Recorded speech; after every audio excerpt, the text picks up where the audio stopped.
Good morning. Welcome to the First Unitarian Universalist Church of Indiana, Pennsylvania. It is such a pleasure to be with you all here in the sanctuary, those joining us online, those joining us from other congregations through the Pittsburgh Shared Pulpit this week, and our visitors as well. If you are here on Zoom, we really appreciate your presence, and we do ask that you make sure your microphone is off at this time and stays off until coffee hour so that we don't have surprise voice of God style pieces of our worship service. And I'm going to invite you all to take a breath and rise in body and spirit and voice as you are able and willing. Our Prelude Hymn today will be number 155, Circle Round for Freedom. And it is in fact a round, so we'll do it together and then we'll divide into sides of the sanctuary. And Nana will lead one side and I will lead the other. It doesn't say it's a round. Oh, You've done it as a round. it is. I've done it. Okay. That way I thought. That's If it's not a round, we'll sure find out. We'll find out.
Let's go ahead and do that 2 more times all together.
Thank you and welcome. I'm the Reverend Elizabeth Mount, and I'm so glad to be here with you. On behalf of the entire congregation, thank you for being here, whether in person, on Zoom, or via YouTube. If you're joining us for the first time, welcome. Please do go ahead and fill out a blue visitor sheet at the welcome table so we can make sure you are personally welcomed and added to our weekly newsletter mailing list. If you're joining us online for the first time, send an email to office@firstuu-indianapa.org to join our newsletter mailing list as well. On Zoom, note that you'll see the chat button down below the video screen. We use that feature for greetings, our chalice lighting, and for joys and concerns during the service. The First Unitarian Universalist Church of Indiana, Pennsylvania is a member congregation of the Unitarian Universalist Association. We are self-governing congregations united in a web of mutuality that creates our denomination. We have no creed or doctrine, teaching that all individuals have the right and the responsibility to discern and follow their spiritual paths. We come together to support and assist each other on our journeys and to build the beloved community together. I invite you all to stay after the service to greet one another and rejoice in our mutual presence. This week, I also invite you to stay after the service for our cottage meetings if you are signed up for one of those, as we are in the midst of a search process together. Those on Zoom will open up the microphones at coffee hour so that you can have dialogue and discussion with one another if you choose to stay.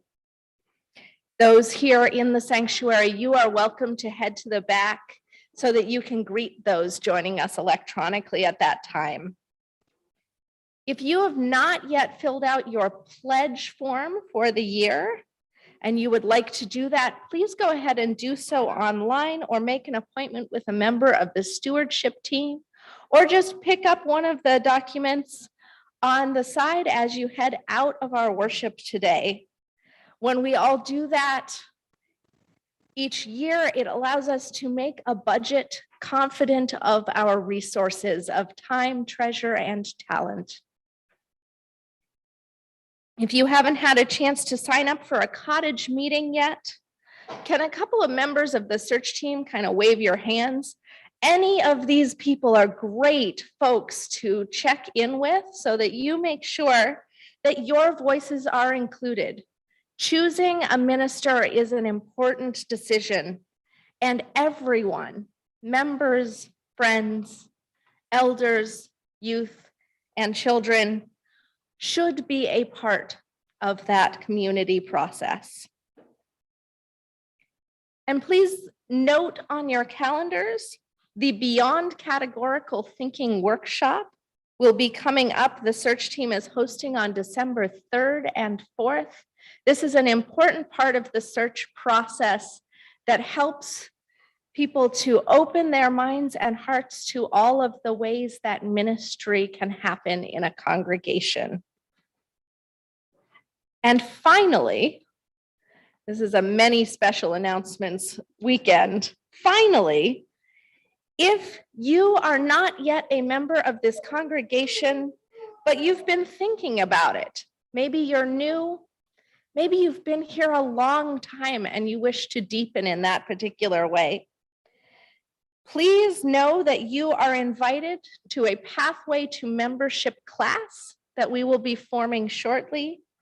Join me after the worship service for a few minutes on Sunday, December 5th for an introduction, and we'll set up 2 evenings in January based on participant interest for that Pathway to Membership class. I look forward to having you.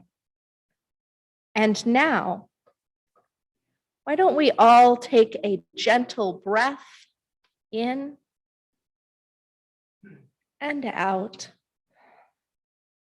and settle yourself in a spirit of worship.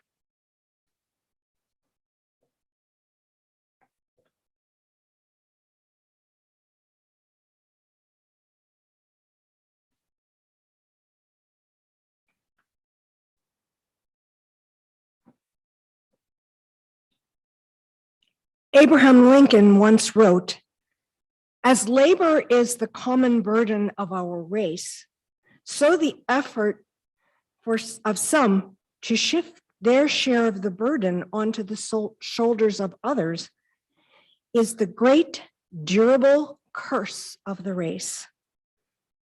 As I would not be a slave, so I would not be a master. This expresses my idea of democracy. Whatever differs from this, to the extent of the difference, is no democracy. Our reliance is in our love of liberty.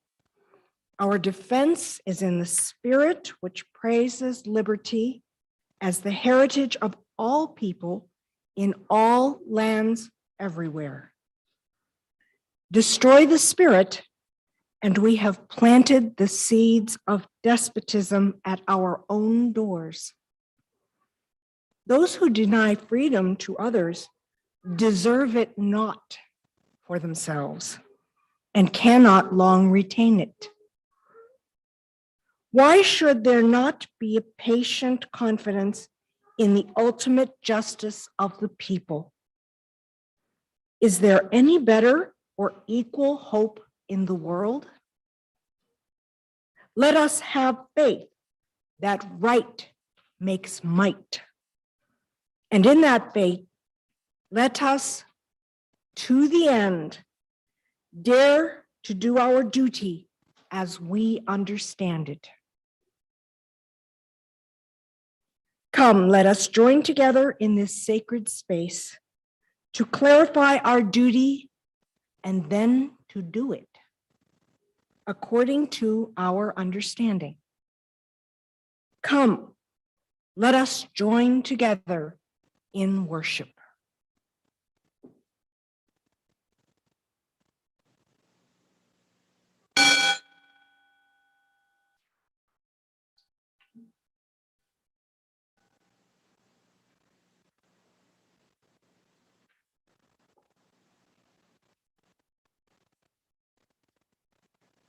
And now let us light our chalice flame. On Zoom, you may type, "The flame is lit," and say where you are joining us from in the chat bar. Someday, we shall lay down our sword and shield. Someday, nation shall not lift up sword against nation anymore. Now, let us practice for that peaceful future in this, our sacred hour. Now, please rise as you are willing and able in body, spirit, or voice, and join in singing our hymn number 131, Love Will Guide Us, which can be found in your gray hymnal.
And we now come to our time for all ages. Do you want to be out there or back here?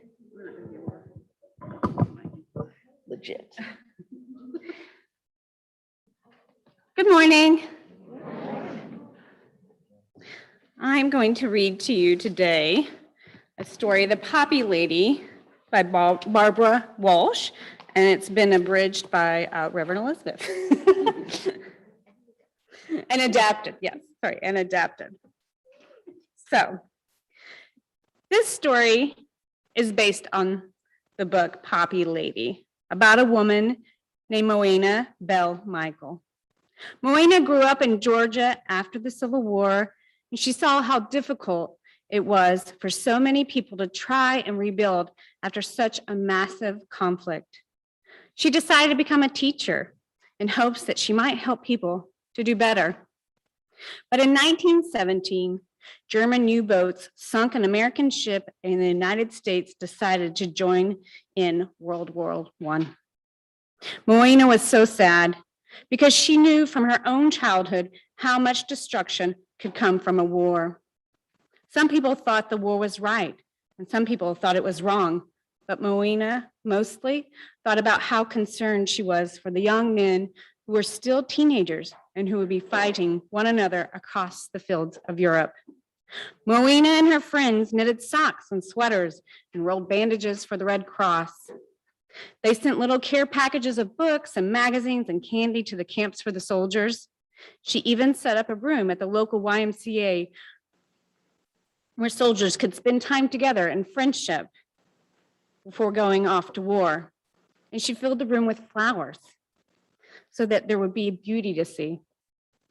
And then she read a poem by John McCrae, a Canadian physician, about the soldiers who had died and lay buried beneath the soil of the battlefields of Flanders in France. The last verse of the poem contained these words: Take up our quarrel with the foe. To you from failing hands we throw the torch, be yours to hold high. If ye break faith with those who die, we shall not sleep, though poppies grow in Flanders field. She said the illustration of that poem with a battleground covered in red poppies gave her exactly the idea she needed. Moana went right out and bought red crepe paper poppies from the department store, all 25 that they had in stock. And she pinned a small poppy to the uniform of every person going off to war but she ran out. The next day after Moana bought her poppies, World War I ended, and the soldiers were welcomed home with celebrations and parades. But so many soldiers came back as veterans, wounded or suffering from the effects of poisonous gases or in need of therapy and mental health support. Moana was sad that people seemed to have forgotten about those soldiers and what veterans still needed in times when there was no war. So Moana began to give out her poppies just for a few pennies or a dime or a dollar, which she then donated to the Veterans Services. A century later, many people still wear a red poppy on Armistice Day, which the United States calls Veterans Day and is called Remembrance Day in England. Others today wear a white poppy as a commitment to remember not only veterans, but all those affected by wars, and as a commitment to peace. So think to yourself, what kind of poppy might you wear and why? How might you support people after they have been in a big conflict like war or even a smaller conflict? What might it mean to remind someone who is suffering of beauty by giving them something as simple as a flower? I now invite you all to pass the peace with one another, and especially to anyone you haven't met before or haven't seen recently.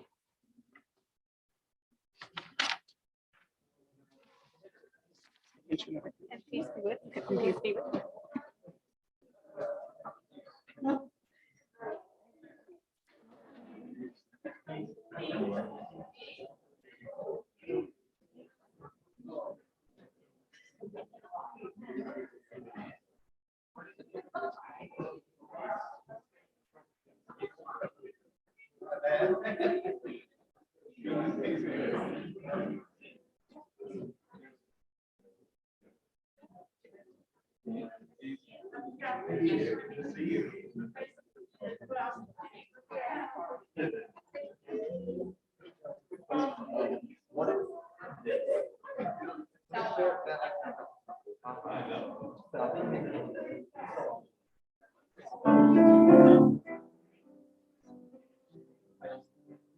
May your minds be open to new learning. May your lips bring truth into the world. May your heart know love and your hands do the work of justice as you go your way in peace. As you go your way in peace.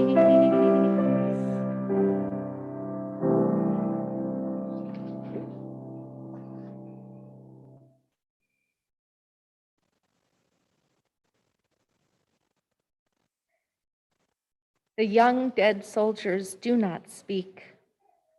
Nevertheless, they are heard in the still houses. Who has not heard them? They have a silence that speaks for them at night and when the clock counts. They say, "We were young. We have died. Remember us." They say, "We have done what we could, but until it is finished, it is not done." They say, "We have given our lives, but until it is finished, no one can know what our lives gave." They say, "Our deaths are not ours. They are yours. They will mean what you make of them." They say, "Whether our lives and our deaths were for peace and a new hope, or for nothing, we cannot say. It is you who must say this." They say, "We leave you our deaths." Give them their meaning. We were young. They say, "We have died. Remember us."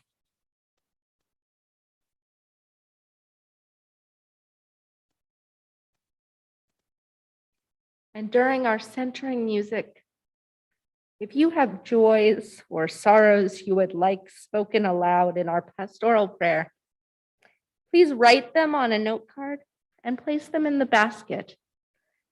If you are joining us on Zoom, you can place them in the chat openly or via direct message to our tech hosts, and our tech host will write them down and put them in the basket for you for inclusion in the pastoral prayer.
So when I was around, I don't know, 8 or 10 years old, I saw my director of religious education in the newspaper.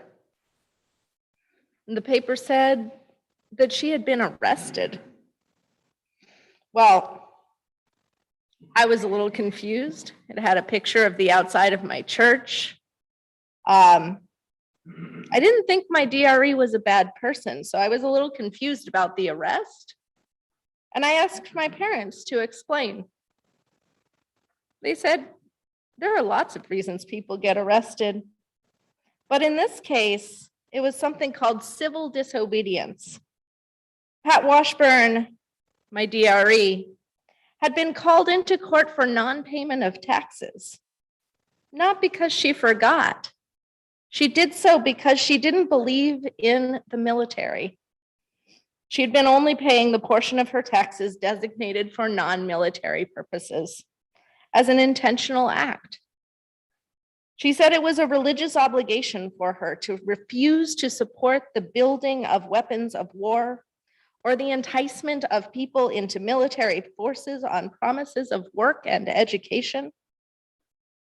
And I wondered, were Unitarian Universalists explicitly committed to peace and peace alone like the Quakers? I didn't think so, but I wasn't sure. It turns out it wasn't until 2008, after I was a grown adult, that the delegates of the General Assembly actually asked this question formally, decided that all of our congregations should probably have a discussion about what we actually thought about peace and war. And so we came forth in 2010 with a statement of conscience saying we, the Unitarian Universalist Association of Congregations, advocate a culture of peace through a transformation of public policies, religious consciousness, and individual lifestyles. At the heart of this transformation is the readiness to honor the truths of multiple voices from a theology of covenant grounded in love. They continued, we all agree that our initial response to conflict should be the use of nonviolent methods. Yet we bear witness to the right of individuals and nations to defend themselves and acknowledge our responsibility to be in solidarity with others in countering aggression. Many of us believe that force is sometimes necessary as a last resort, while others of us believe in the consistent practice of nonviolence. It went on. But all in all, what we believe is it's complicated. We believe that we have our UU7 principles, which include acknowledging the inherent worth and dignity of every person, which include the use of the democratic process and a goal of world community with peace, liberty, and justice for all. And yet, we agree that people may choose many paths toward these consistent goals. Amidst that statement of conscience is this important theological statement. Our universalist faith in the oneness of the whole human family teaches us that peace is necessary. Our Unitarian faith in the sacred potential of each person teaches us that peace is possible. So now let us speak together the words of our 7 principles, which can be found in your order of service or on your screen. We covenant to affirm and promote the inherent worth and dignity of every person, justice, equity, and compassion in human relations, acceptance of one another, and encouragement to spiritual growth in our congregations, a free and responsible search for truth and meaning, the right of conscience, and the use of the democratic process within our congregations and in society at large, the goal of world community with peace, liberty, and justice for all, and respect for the interdependent web of all existence of which we are a part.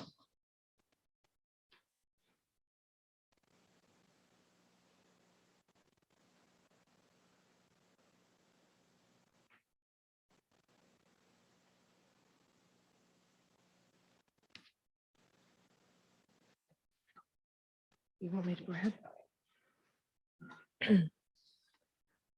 This is the time in our worship service when we take a moment to honor the joys and sorrows in our lives. I invite you to come forward as you wish to place a stone or light a candle in the silence of the sacred space.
Now, let us join our hearts and minds together in the spirit of prayer. Blessed Spirit of life and of love,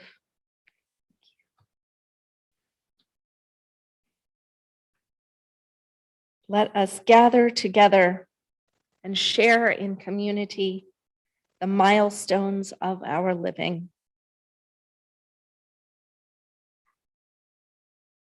Let us hold in our hearts and our remembrance all those who have served in our armed forces, whether in times of conflict, war, or peace.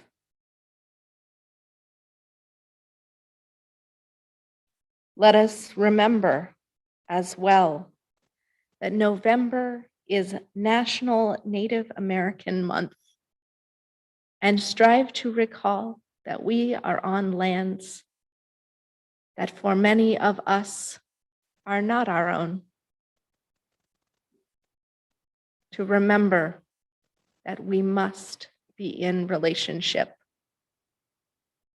with those who are indigenous to this place.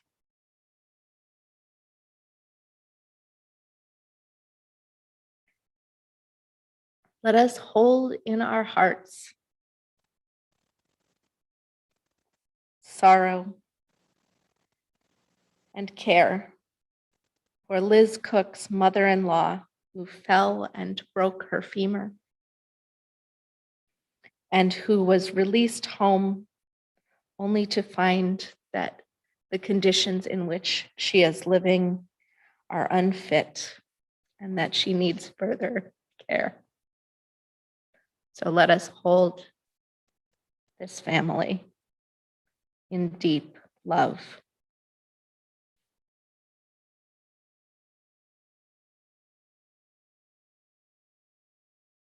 We also have a joy from Marty, my mom, on Zoom, who would like to share joy at the lifting up of Pat Washburn's story in another state and another church as a brave UU.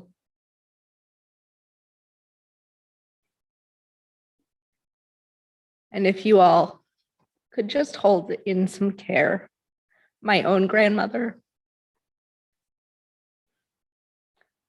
she was exposed to COVID at dinner 2 nights ago. And physically, she'll probably be fine. She's well vaccinated, but she has very progressed dementia. And so being isolated and not knowing why repeatedly is so hard. So please hold my family in your thoughts these next few days.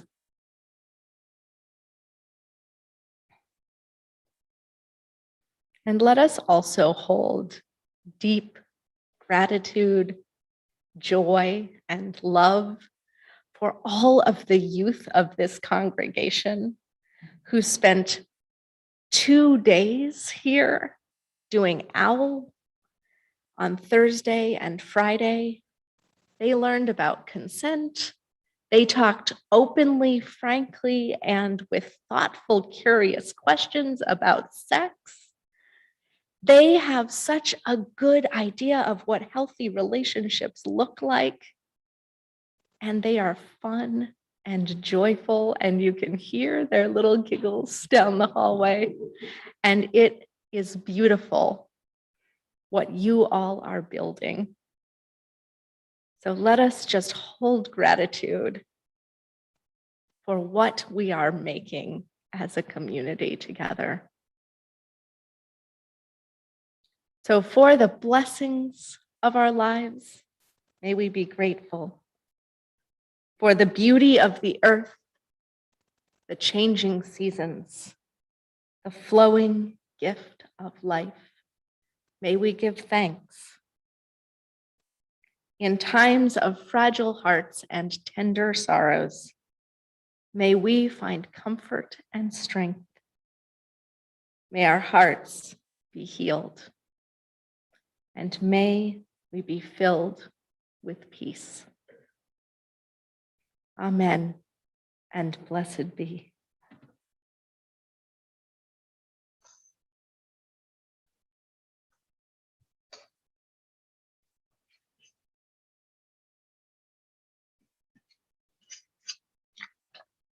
At the First UU Church of Indiana, we share the plate by giving a portion of each week's donations to an organization outside of the church. This is part of our congregation's mission to promote compassionate and responsible thought and action in the world by giving back to the community around us every week. So when you give this morning, know that you are making an impact not only for this congregation, but also in the wider community through our shared giving. This month, our Share the Plate recipient is the NAACP of Indiana County. Membership and giving to the NAACP is an opportunity to give back to an organization that has done so much to change this country for the betterment of people of color, women, and the disenfranchised. The NAACP is engaged in improving the political, educational, social, and economic status of minority groups, eliminating racial prejudices, keeping the public aware of the adverse effects of racial discrimination, and taking all lawful actions to eliminate such discrimination. As Unitarian Universalists, let us today note our Unitarian minister, John Haynes Holmes, a noted pacifist and co-founder of the NAACP and the ACLU. He is known especially for his anti-war activism and worked to found the NAACP in 1909 and the ACLU in 1920. Holmes said that religion must be used in further great works of justice and reform. It must be used to establish right relations between different groups of people, and thus to make a reality of brotherhood. It must be used to abolish poverty, the breeding ground of all misery and crime, by distributing equally among all the abundance of the soil. And it must be used to get rid of war and to establish enduring peace. Here is the supreme test of the effectiveness of religion. Today, as part of our institutional commitment to anti-racism and continue working to build a diverse, multicultural, beloved community together, may we continue to pass the test of effectiveness of religion. Please give generously as you are able to the work of this church within and beyond our walls as we share in singing our offertory hymn.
We gratefully receive this morning offering given for the work within and beyond this walls.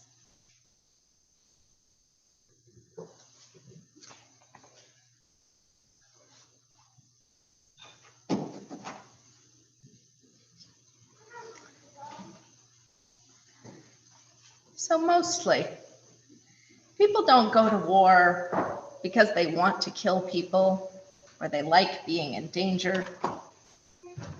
They go to war because there is some failure in peaceful negotiation.